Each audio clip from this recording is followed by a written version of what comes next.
अगर आप वैचारिक मतभेद नहीं रख सकते तो फिर डेमोक्रेसी काहे की? इस सिस्टम को जो दो परिवार चला, उन लोगों ने अपने बिजनेस इंटरेस्ट की वजह से 25 साल एक दूसरे के साथ आंख मिचौनी खेली, एक दूसरे के इंटरेस्ट प्रोटेक्ट किए। किसी एमएलए के बेटे को नौकरी तो वो फॉर द पीपल। फर्क पड़ता है जनता क्या कहती है। लोगों की ताकत है लोकतंत्र में। राजे राणे मिटा दिए सरदार पटेल ने। जमानत जब्त करके वो आदमी, उसको टिकट नहीं दी थी, वो आदमी भागा सोनिया मैडम के पास गया। सोनिया मैडम ने 6 महीने में प्रधान, टकसाली था वो। क्या था वो? 17 साल में किसी से एक औहदा मांगा हो, एक पोजीशन मांगी हो तो नवजोत सिंह सिद्धू की राजनीति जीरो। सवाल किसी भी पद का नहीं, सवाल फलाना वर्सेस फलाना बिल्कुल नहीं है। ये लड़ाई मुद्दों की है। पंजाब में हर पार्टी 2022 में जो इलेक्शन है उसकी तैयारी कर रही है, लेकिन कांग्रेस एक डिवाइडेड हाउस है। एआईसीसी ने पैनल बनाया, एमएलएस की परेड कराई गई, हर एक ने अपने गिले शिकवे बताए। डिसीजन अभी पेंडिंग है। आज हमारे बीच हैं नवजोत सिंह सिद्धू, जो लंबे समय से चुप थे लेकिन अब बाहर आए हैं। एआईसीसी के पास भी गए थे। एबीपी न्यूज़ पे एक्सक्लूसिव हैं नवजोत सिंह सिद्धू। सिद्धू साहब, 2022 की तैयारी सब पार्टीज कर रही हैं। कोई अलायंस कर रहा है, कोई कुछ कर रहा है, कोई शामिल करा रहा है लोगों को, लेकिन जहाँ तक बात कांग्रेस की है, कांग्रेस एक डिवाइडेड हाउस है पंजाब में, सब जानते हैं। ऐसा क्यों है? ये सिचुएशन क्यों बनी है? बिल्कुल नहीं। लोग कहते हैं जी धड़ा ग्रुप, 78 एमएलए मेरा ग्रुप है। राहुल जी, प्रियंका जी सुप्रीम और मैडम सोनिया हमारे बॉस हैं। अगर आप वैचारिक मतभेद नहीं रख सकते तो फिर डेमोक्रेसी काहे की? मुझे बताइए। किसी ने कहा है कि जी हम अनुशासन में नहीं है? किसी ने अनुशासन भंग किया है? मुझे बताइए। हर आदमी पार्टी के उस प्लेटफॉर्म पे जाके बंद कमरे में अपने हृदय की बात चिंतन करके आया है। जो समय चिंता में गया कूड़ेदान में गया, चिंतन में गया पुण्य की तिजोरी में गया। इसलिए मुझे यह लगता है कि ये विचारधारा की जो लड़ाई है, विचारधारिक मतभेद जो हैं, ये डेमोक्रेसी का एसेंस है।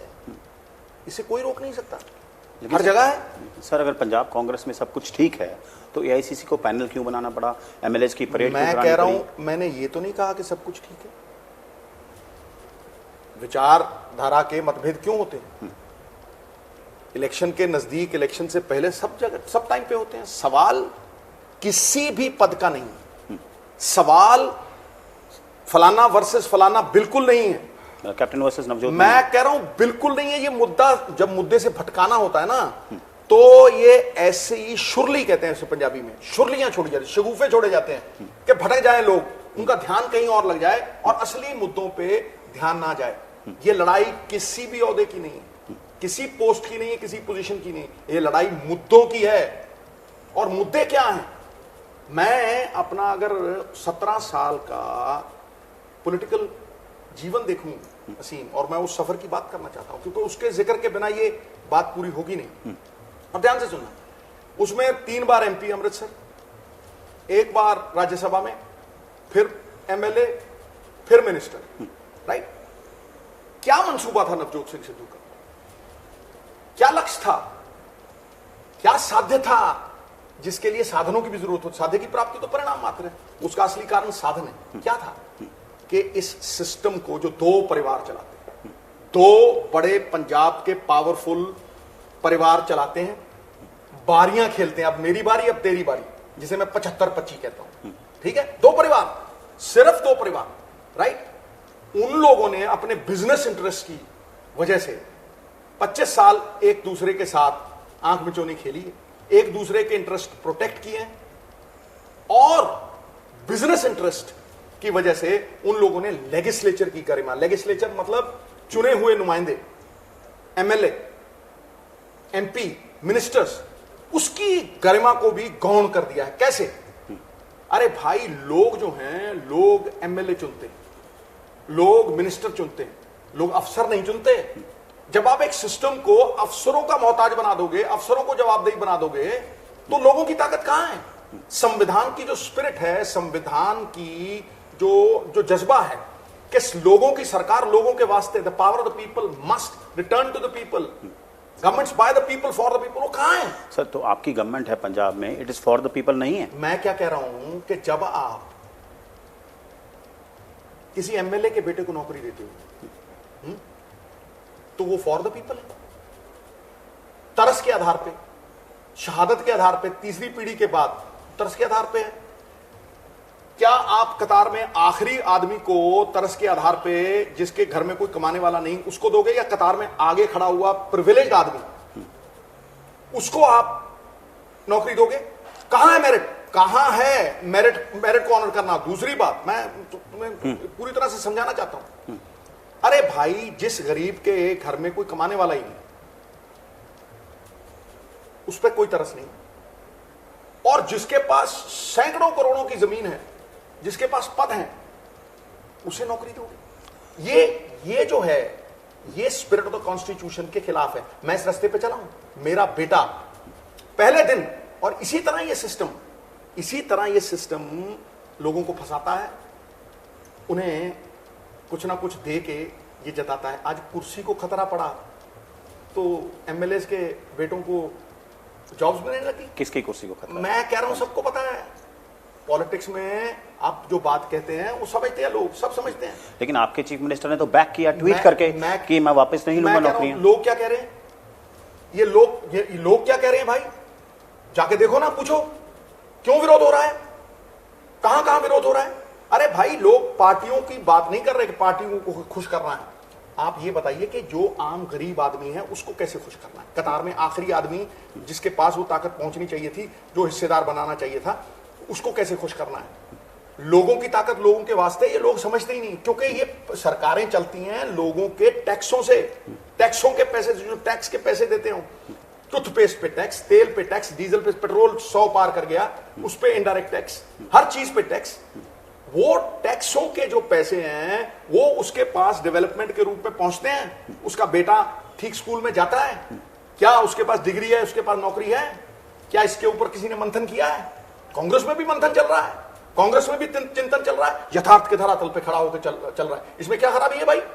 दूसरी बात, मैं जो तुम्हें 17 साल के असली मुद्दा क्या है, वो 17 साल एक सिस्टम को देखते देखते, उसकी कुरीतियों को देखते देखते एक ही मंसूबा था, एक ही उद्देश्य था कि इस सिस्टम को बदलना है। इस सिस्टम को समझने के बाद इसे बदलना है। और 2017 में जब मैंने कांग्रेस ज्वाइन की तो प्रशांत किशोर साहब मुझे बहुत अच्छे लगे, क्योंकि जब वो बात करते, विश्वास करता है इंसान पे, तर्क पे बात। 60 बार आए मेरे पास, मैंने उन्हें कहा भाई मेरे एक एजेंडा है, 40 साल का था, सब मंसूबे पूरे कर लिए थे, 4 बार एमपी हो लिए थे, टेलीविजन कर लिया था, कोई चीज रह नहीं गई। अब मैंने अपने अरमानों को पंख लगा दिए थे। मेरा एक एजेंडा है, अगर लोगों का भला कर सकते हो तो ये एजेंडा है। उन्होंने कहा बिल्कुल हो सकता है, सिस्टम में रह के ही होगा। हाईकमांड के पास लेके गए, नेक लोग हैं, खानदानी लोग हैं हाईकमांड। उन्होंने कहा सिस्टम में रहो और ये करो। मैंने कांग्रेस ज्वाइन की, 56 रैली की, 54 हम लोग जीते। माझे में, तुम तो माझे से हो, 24 में से 23 जीते, और मैं आया पहली कैबिनेट। पूरी दुनिया को ये पता है, पहली कैबिनेट से मैंने इस एजेंडे को फॉलो किया। मैंने कहा सर मैं शराब के खिलाफ हूं, शराब बेचने के, लेकिन अगर शराब बेचते ही हैं तो वो पैसा सरकारी खजाने में आना चाहिए। चीफ मिनिस्टर को बोला आपने? बिल्कुल बोला, पहली कैबिनेट में। मैंने कहा जी वो सरकारी खजाना जो है लूट का साधन बना हुआ है और वो निजी जेबों में जा रहा है, और ये दो परिवार ही है सिस्टम। मैंने इनको कहा, मैंने कहा जी ये तमिलनाडु 35,000 करोड़ रुपए कमाने लग गया है, आपके साथ ही आप 3,000 पे थे तो वो भी 3,000 पे थे, आज 20 साल बाद वो 35,000 करोड़ रुपए साल चलाते हैं। पंजाब की प्रॉब्लम है इनकम, तो आप इसमें तब्दीली लाइए। 10-15 हजार करोड़ हम लोग लाएंगे, गवर्नमेंट ऑफ इंडिया को देंगे तो वो दुगनी हो जाएगी। क्योंकि आप अगर रुपया देते हैं तो वो 2 रुपए वापस करते हैं, 50 पैसे डालिए रुपया देते हैं। आप कर्जा लेके कर्जा वापस कर रहे हैं, ये कहां का इंसाफ है? फिर ये जो ईटीटी टीचर्स हैं, रोज धरने देते हैं, इनको तनख्वाह दीजिए। क्या जरूरत है आपको पे कमीशन लास्ट 6 महीने में वो करने की? पहले महीने से करिए। अस्पतालों में बेड नहीं, नर्सों के लिए रहने के लिए नहीं, क्यों नहीं आप ये पैसे इस चीज के लिए इस्तेमाल करते और ये पॉलिसी को चेंज करते? भाई तमिलनाडु में शराब की खपत हमसे आधी, उनका 35,000 करोड़, हम 3 से 3.5 10,000 करोड़ पे पहुंचे। सिस्टम बोला नो। मैंने कहा जी रेत माइनिंग चल रही है, सवेरे से शाम चल रही है, और मैं गवर्नमेंट ऑफ इंडिया के जो अंडर सेक्रेटरीज हैं उनके पास कितने दिन धक्के खाए। लड़के मैं तेलंगाना गया, मेरी बात उन्होंने मानी, मुझे भेजा, वहां से पूरी पॉलिसी ड्राफ्ट की। तेलंगाना आप देखिए 10 करोड़ से शुरू हुआ ठेकेदारी सिस्टम के साथ, और 2014 में वो अलग हुआ। 2,500 करोड़ कमाता है, एक दरिया है उनके पास, 2,500 करोड़ 5 साल में कमाए तेलंगाना ने। हम लोग 3-3 दरिया, किसी के पास नहीं है। पंजाब 5 दरियाओं की सरजमीन, 170 साल की सप्लाई। हजूरे वाला पिछली सरकार ने 40 करोड़ पर साल, 40 करोड़। मैंने उनको कहा कि ये पॉलिसी है, गरीब को 1,000 रुपए ट्रॉली रेत दीजिए, कंस्ट्रक्शन बढ़ेगी, वॉल्यूम बढ़ेगा, एकदम से इकोनॉमी उठेगी। प्रेसिडेंट रूजवेल्ट ने अमेरिकन इकोनॉमी रिसेशन में से निकाल दी थी सिर्फ सड़कें बना बना के। मैंने उनको कहा कि माइनिंग माफिया कुछ नहीं होता, ये ट्रांसपोर्ट माफिया होता है, क्योंकि रेत कभी भी आप हाथ में नहीं कैरी करते, उसे ट्रक होते हैं, टिप्पर होते हैं, उन पे ना रेट है, ना डेट है, ना वेट है। आप उस पे ब्लू चिप्स लगाइए, एक ट्रक को इंपाउंड कीजिए जिसके रेट वेट ना हो, कोई 1 करोड़ रुपए का ट्रक इंपाउंड करवाएगा 25,000 के सैंड के लिए, उसी दिन ये बंद हो जाएगी। 3-4 हजार करोड़ की गेम है, 40 करोड़ जमा कराते, बाकी कहां जाते हैं भाई? खुले आम माइनिंग होती है। सिस्टम बोला नो। मैंने कहा भाई ये केबल माफिया बंद करो, करोड़ों रुपए के टैक्स चोरी करते हैं। मैंने कानून बनाया, कानून बना के कैबिनेट के में लेके गया। मैंने कहा जी इसके कंप्यूटर को हाथ डालना है, 1 रुपया एंटरटेनमेंट टैक्स में, करोड़ों रुपया सर्विस टैक्स, और वो बरामद करेंगे, वो पंजाब का है। LR के पास धक्के खाता रहा वो कानून। फिर मुझे कहते रही ये तो प्रेसिडेंट के पास जाएगा, क्लैश करता है सेंटर के लॉ के पास। मैं क्यों जी? कह रहा है इसमें 6 महीने कैद ज्यादा रख दिया आपने, मैं कम कर दो। कम किया, फिर LR के पास गया, 2 साल वहीं घूम रहा है। मुझे पता था। सिस्टम बोला नो। भाई किसानों के लिए हक कमेटी आपने बनाई, 6-6 मिनिस्टर, ये मुद्दे हैं, 6-6 मिनिस्टर उसमें बैठे हैं, और वो उन्होंने सारा सर छोटू राम का एक्ट, दाम दूपत, 1 लाख अगर कर्जा लेगा किसान 2 लाख से ज्यादा वापस नहीं करेगा, double the principal, right. Cooperative बनाओ, कोऑपरेटिव का हक जो कंट्रोल है, जैसे अमूल है, जैसे वेरका है, राइट। छोटा किसान हो, बड़ा किसान, छोटा बंदा हो, उसको सेम रेट मिलता है। आप रेट फिक्स करने दीजिए, किसान को ताकत दीजिए। तो ये सारी रिकमेंडेशन हक कमेटी को आज भी धूड़ चाट रही है वो। सिस्टम बोला नो। भाई एक विजन दी, एडवर्टाइजमेंट पॉलिसी आप नहीं जानते, जहां लुधियाना 60 लाख रुपए कमाता था, 35 करोड़ पहले साल। सरकार लोगों की, मैं एक चीफ मिनिस्टर के पास मिला, मैंने कहा सर सेक्रेटेरिएट में आपके बंदा ही नहीं है। कह रहा भाई सरकार लोगों के पास जाती है, लोग सरकार के पास नहीं आते, इसीलिए यहां सेक्रेटेरिएट खाली है। मैंने कहा सर कमाल कर दिया आपने। वही कहा कि भाई क्यों धक्के खाए आम आदमी म्युनिसिपल कमेटी में, बर्थ सर्टिफिकेट, डेथ सर्टिफिकेट, नक्शे, उसके घर क्यों ना पहुंचे हैं? शहर का मीठा पानी 10,000 करोड़ रुपए लेके आए। सिस्टम देखा, क्रेडिट, ये क्रेडिट नवजोत सिंह सिद्धू को जाएगा, ये 2 परिवारों के अलावा कैसे किसी के पास जा सकता? No no.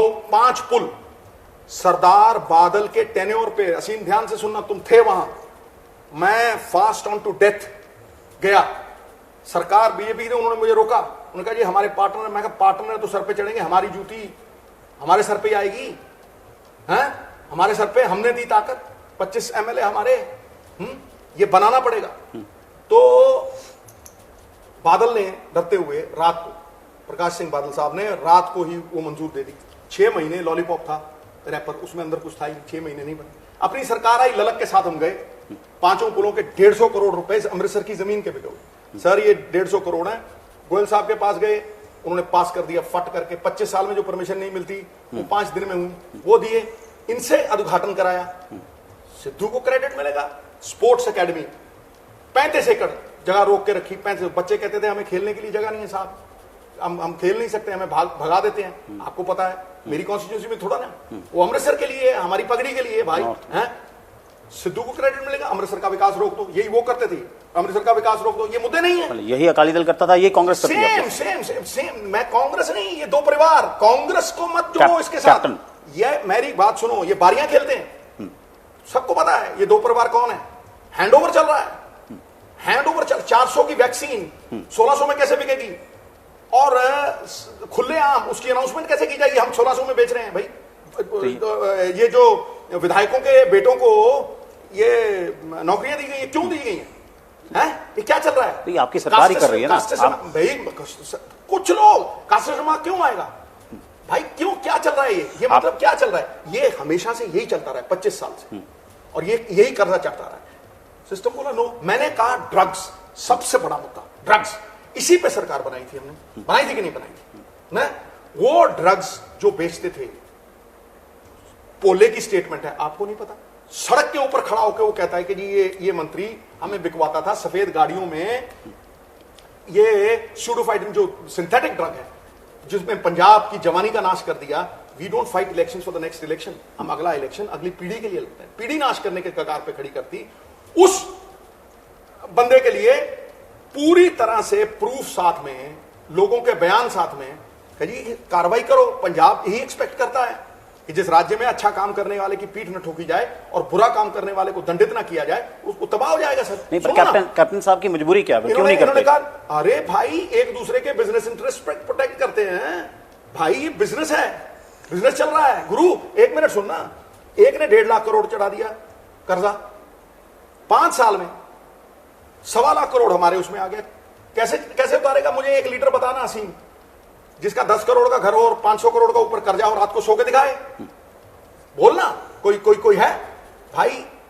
एसटीएफ की रिपोर्ट ड्रग्स के ऊपर, इन्होंने इनकी पुलिस, इनका पुलिस करेगी, एसटीएफ ने रिपोर्ट दी, पूरे सबूत पेश कर दिए कि जितने भी, जिनकी हम एक्स्ट्रेडिशन मांग रहे हैं, जितने भी तस्कर थे वो इनके घर सोते थे, एक मंत्री के घर सोते थे वो।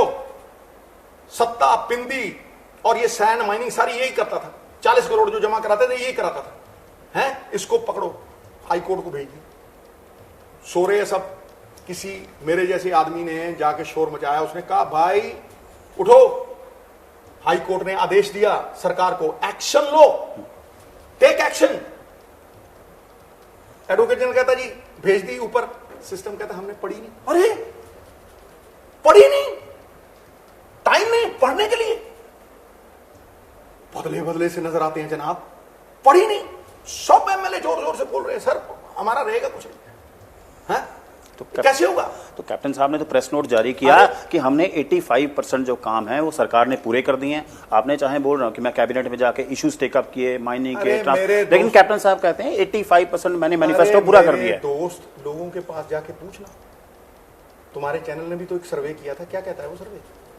देखना, सी वोटर 5% इधर उधर होता है, मेरा तो है नहीं, तेरा तो है नहीं, हमारे पास तो इतने पैसे नहीं कि इतने वो करवा लें, बड़ा नेशनल चैनल ही करवा सकता है ना। क्या बोलता है वो? यहां कुछ फर्क नहीं पड़ता कि कोई अपने मुंह से शादी मुबारक करे, अपने मुंह मियां मिट्ठू हो, फर्क पड़ता है जनता क्या कहती है। लोगों की ताकत है लोकतंत्र में, राजे राणे मिटा दिए सरदार पटेल ने, समझे ना? है तो ये जो निजी जो बैटल है नहीं है, ये बनाने की कोशिश करते हैं। मेरे दरवाजे सिद्धू के लिए सदा के लिए बंद, क्यों भाई? कैप्टन वाला आपको, अरे तुम्हें पता है कि मेरे दरवाजे बंद हैं, सिस्टम ने बोला बंद। तुम तुम कौन होते हो भाई? तुम कांग्रेस हो क्या? वो आदमी मुझे बोलेगा जो पार्टी बनाई, जिसने 3 इलेक्शन हारे, जिसकी जमानत जब्त हुई, जिसको 876 वोट पड़े। सुन असीम, दम है तो सुनो, 836 वोट पड़े, जमानत जब्त करके वो आदमी जिसको टिकट नहीं दी गई, वो आदमी भागा भागा सोनिया मैडम के पास गया। सोनिया मैडम ने 6 महीने में प्रधान बना दिया। टकसाली था वो, क्या था वो? हैं? तब भी हाईकमांड वही थे, आज भी हाईकमांड वही है। इसलिए इस बात को समझ, nobody is bigger than the high command. तुम कौन होते हो ये कहने वाले? मुद्दों पे आओ, बात मुद्दों की है। ये मांग रहा, मैं कह रहा हूं जब से राजनीति में पैदा हुआ हूं, समझे, 17 साल में किसी से एक ओहदा मांगा हो, एक पोजीशन मांगी हो, तो नवजोत सिंह सिद्धू की राजनीति जीरो। कैप्टन अमरिंदर सिंह ने ऑन रिकॉर्ड कहा कि आप डिप्टी सीएम विद होम मांग रहे हैं। मैं कह रहा झूठ बोलते हैं, सतलुज के इधर कुछ बोलते हैं, वहां जाके कुछ बोलते हैं। किसने बोला था 2015 में कि बादलों की तरफ जाता है बेअदबी का रास्ता? चीखे मार मार के किसने कहा था कि 1 लाख करोड़ का कर्जा माफ कर दूंगा, किसी के पास नहीं जाना है? गुटका साहब किसने हाथ में उठाया था? क्या पार्टी भुगतेगी? क्यों भुगतेगी पार्टी? हम तो जो वचन दिया खड़े हैं वहां। अगर अमृतसर को वचन दिया, एक बोल वचन, और इस एजेंडे पे तब से खड़ा हूं। बेअदबी की बात आई, मैंने कहा साहब ये हमारी आत्मा है, पहले दिन से आज तक वोट नहीं मांगे, 5 इलेक्शन जिताए अमृतसर के लोगों ने, वाइफ को सीपीएस बनाया, ठीक है, झोली यूं की। सर इंसाफ दो, जघन्य अपराध है। हमारा गुरु हमारी आत्मा है। मैं सवेरे जब उठता हूं तो गुरु का नाम लेते हो, सोता हूं तो गुरु का नाम लेते हो। मेरी सांसों की माला में मेरे गुरु का नाम है, इसीलिए ये गर्दन कभी झुकी नहीं, इसीलिए वो मॉरल अथॉरिटी है। इसीलिए मैं पूछता हूं सर आप ये कीजिए, सबूत पेश किए, सीसीटीवी फुटेज जो बादलों ने कभी नहीं दी, वो सीसीटीवी फुटेज रिलीज की। उन लोगों के पास जिनसे तशद्दद किया, गुरसिख लोगों के पास, उनके पास गया, गोलियां चला के 2 सिख मारे, वो भी वाहिगुरु का नाम जपते हुए, ठीक है। क्यों? सौदे करने थे, माफी दिलवानी थी किसी को, वोट बैंक पॉलिटिक्स करनी थी, पोलराइजेशन करनी थी। सबको पता है कि वो किस डेरे के लिए हुआ। इसमें कोई रॉकेट साइंस नहीं है भाई। हैं? ये करो। तशद्दद इन लोगों के साथ हुई। वो लोग मेरे पास आए जिस दिन कोरोना काल में खुद के पैसों से 1.5 करोड़ रुपया बांट रहे थे और लोगों को तोड़ रखा था कि घर में खाना मिलेगा, खाना मिल नहीं रहा था। लोगों से, तेरे जैसे दोस्तों के पास भी जाके यार इलाज, उन्होंने आके 100 कट्टे दिए मुझे, 100 तोड़े उन्होंने अनाज दिया कि सर ये करो और आप आवाज उठाओ। हमें बड़ा दुख है आज तक बेअदबी का। अरे उसके बाद बठिंडा में जब मैंने स्पीच दी, और एंड होने वाला, देख मैं अपनी बात को खत्म करने वाला। बठिंडा में जब मैंने स्पीच दी असीम, मैंने कहा ये 75-25 बंद करो, गुरु साहब को इंसाफ दो। मैंने 2019 की जो कैंपेन है वो शुरू बेअदबी से की और अंत बेअदबी से की। मेरे हाईकमांड का हुक्म था, मैं वहां आया, ठीक है। इनको अच्छा नहीं लगा क्योंकि सिस्टम खुल गया था। सिस्टम जो पर्दे में रहने दो गाना गाता था, छुपा रुस्तम था, उसके पोतड़े खुल गए थे, उसकी चूल कमानी ढीली हो गई थी। कमानी ना पहिया, गाड़ी जोते मेरा भैया, तो गुस्सा कहां निकलना था।